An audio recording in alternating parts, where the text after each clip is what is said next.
வணக்கம், இது people English series. இந்த வீடியோல நாம பை பக்கத்துல verb plus ing இந்த ஸ்ட்ரக்சரை எப்ப யூஸ் பண்ணுவோம் அப்படின்னு தெரிஞ்சுக்கலாம். பொதுவா நாம ஒரு விஷயத்த சொல்றப்போ நம்ம எப்படி அப்படின்னு கொஸ்டின் கேட்டோம்னு வச்சுக்கோங்களேன், அதுக்கான ஒரு ஆன்சரை நாம இந்த பை பக்கத்துல verb plus ing இந்த ஸ்ட்ரக்சரை நம்ம யூஸ் பண்ணுவோம். ஃபார் எக்ஸாம்பிள், என் ஹஸ்பண்ட் வந்து எனக்கு ஒரு சர்ப்ரைஸ் கொடுத்தாரு, என்ன சர்ப்ரைஸ் பண்ணாரு. அப்படியா, எப்படி அப்படின்னு கேட்டா, எனக்கு ரொம்ப பிடிச்ச ஃபுட்டை அவரே சமைச்சு கொடுத்தாரு, அதன் மூலமாக என்ன ரொம்ப ஆச்சரியப்படுத்தினார். சோ இததான் நம்ம கம்பைன் பண்ணி சொல்ல போறோம். மை ஹஸ்பண்ட் சர்ப்ரைஸ்ட் மீ அப்படின்னு சொல்றப்போ நம்ம ஹவு அப்படின்னு கேட்டா நம்ம ஒரு ஆன்சர் சொல்லுவோம் இல்லையா? சோ அதுதான் ரெண்டுத்தையும் நம்ம கம்பைன் பண்ண போறோம். So my husband surprised me by cooking my favourite meal. இப்படி செய்வதன் மூலமாக, தமிழ்ல எக்ஸாக்டா அதோடைய ஈக்குவலன்ட்னு பார்த்தாக்க இப்படி செய்வதன் மூலமாக. சோ அப்படி சொல்றதுக்கு நம்ம இந்த மாதிரி பை verb plus ing இந்த ஸ்ட்ரக்சரை நம்ம யூஸ் பண்ணுவோம். இங்க அடுத்தடுத்து வர எல்லா எக்ஸாம்பிளையும் பாத்தீங்களானா, உங்களுடைய ஃபர்ஸ்ட் பார்ட்ல நீங்க சொல்லியிருக்க விஷயத்தை பேஸ் பண்ணி நம்ம ஹவு அப்படின்னு ஒரு கொஸ்டின் கேட்டோம் அப்படின்னா அதுக்கான ஆன்சரா தான் இந்த பை பக்கத்துல வர்ற பார்ட் இருக்கும். அடுத்த எக்ஸாம்பிள் பாருங்களேன். நீ கரெக்டா டைம்க்கு போயிடலாம். ஹவு? ஒரு ஆட்டோ எடுத்துக்கோ. சோ இதான் நம்ம கம்பைன் பண்ண போறோம். So you can reach there on time by hiring an auto.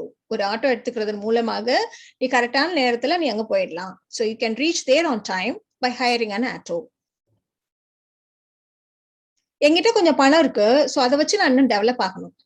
Of course நீ இன்னும் நல்லா ரிச் ஆகலாம். எப்படி? எங்கேயாவது இன்வெஸ்ட் பண்ணு, புத்திசாலித்தனமா எதுலயாவது இன்வெஸ்ட் பண்ணு. So you can be rich by investing wisely. அவர் சாவியை தொலைச்சிட்டார். உடனே நம்ம என்ன சொல்லுவோம்? Then how did he open the door? இதுதான் நம்மளுடைய கொஸ்டினா இருக்கும் இல்லையா? சோ இந்த ஹவு கொஸ்டினுக்கான ஆன்சரை தான் நம்ம சேர்த்து சொல்ல போறோம். So he lost the key. He opened the door by breaking the lock. லாக்கை உடைச்சு தான் திறந்தார்.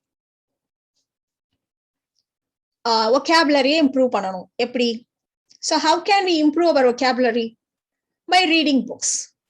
புக் படிக்கிறது மூலமா நம்ம vocabulary இம்ப்ரூவ் பண்ணிக்கலாம். So we can improve our vocabulary by reading books.